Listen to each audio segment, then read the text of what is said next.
Monsieur Mathias Cormann, secrétaire général de l'OCDE, par extension à Madame Elias de Onda Madrazo, présidente du GAFI, et à Monsieur Jamie Whale, vice-président du GAFI. Mon message porte sur le dernier communiqué du GAFI qui met l'Algérie, mon pays, dans une situation de contrôle et de supervision et de suivi, c'est-à-dire dans une position de suspicion. Je vous informe d'abord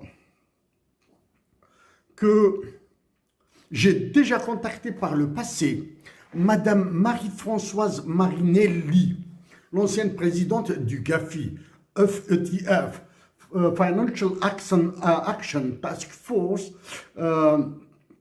en anglais. J'ai déjà contacté. De plus, je vous informe que j'ai contacté votre équipe qui travaille à Toronto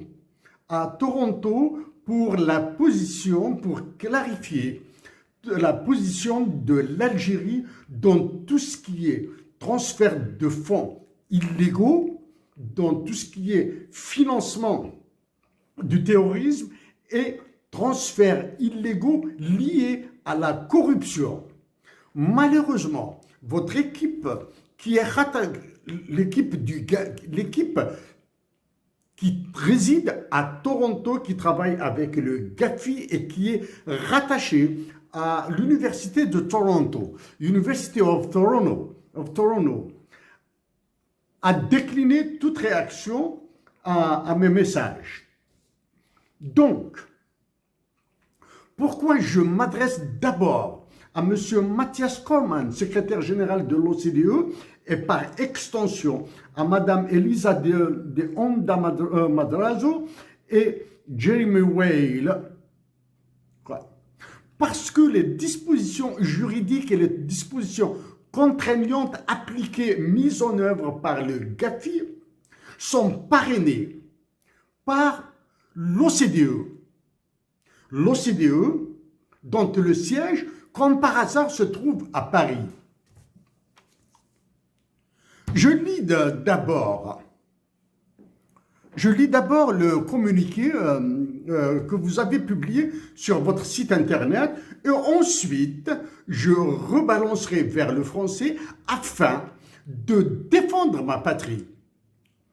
In October 2024, Algeria made a high-level political commitment to work with the FETF, the Financial Action Task Force, and MENA FETF. MENA, I think, that it's Middle East North Africa Financial Action Task Force to strengthen the effectiveness of its AML CFT regime.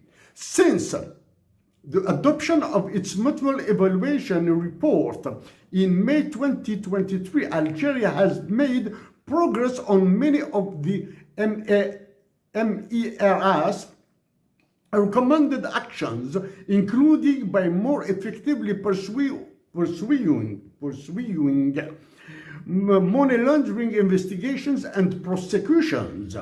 Algeria will continue to work with FATF to implement its action plan by improving risk-based supervision, second, developing an effective framework for basic and beneficial ownership information, three, enhancing its regime for suspicious transaction reports, fourth, establishing an effective legal and institutional framework for targeted financial sanctions for terrorism financing, and fifth, implementing a risk-based approach to oversight of non-profit organizations without disrupting or discouraging the legitimate activity. In addition to this, the FATF provides some flexibility to jurisdictions not facing immediate deadlines to report progress on a voluntary basis. The following countries had their progress reviewed by the FATF since June 2024. Bulgaria, Burkina Faso, Cameroon, Croatia, Democratic Republic of Congo, Mali, Mozambique, Namibia, Nigeria, Philippines, Senegal, South Africa, South Sudan, Tanzania, Vietnam, and Yemen. For these countries, updates statements are provided below. Haiti, Kenya, Monaco, Syria, and Venezuela choose to defer reporting. Thus, the statements issued previously for those jurisdictions are included below, but it may not necessarily reflect the most recent status of jurisdictions, AML, CFT regimes. Following review, the FATF now also identifies Algeria, Angola, Côte d'Ivoire, and Lebanon. Monsieur Mathias Cormann, secrétaire général de l'OCDE, Madame Elisa de Onda Madrazo, présidente du GAPFI, Monsieur Jeremy Weil, vice-président du GAPFI, et un rappel, Madame Marie-Françoise Marinelli du GAPFI, l'ancienne présidente du GAPFI. Nous sommes le 28 octobre 2024.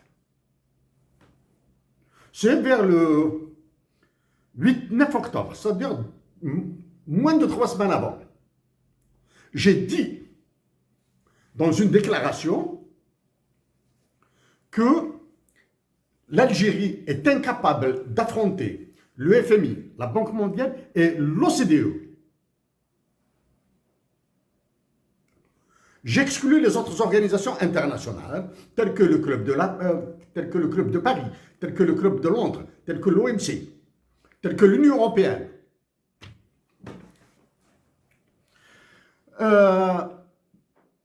Mesdames et messieurs, Madame la Présidente du GAPFI, Monsieur le Vice-président Jeremy Weil, Monsieur Mathias Cormann, secrétaire général de l'OCDE.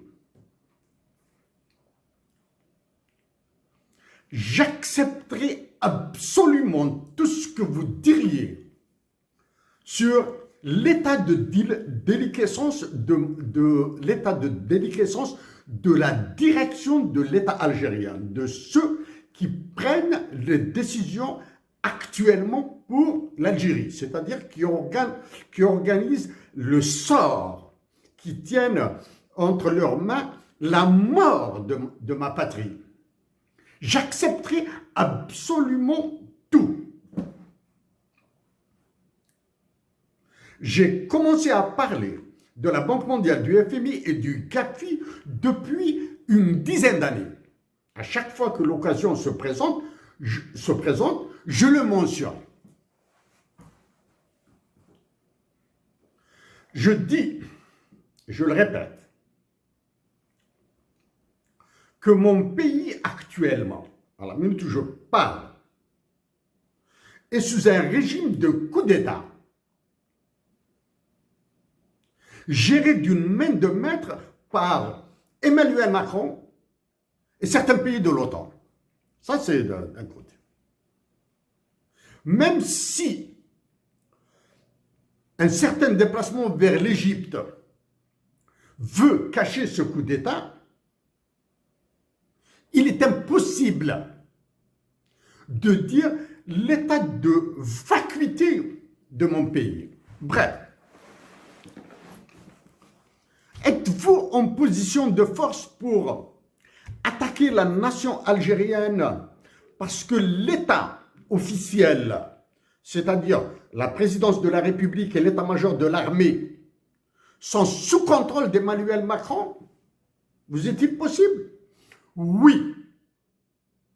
M'est-il possible de me taire face à cette agression de la nation algérienne par le GAPFI? Hors de question.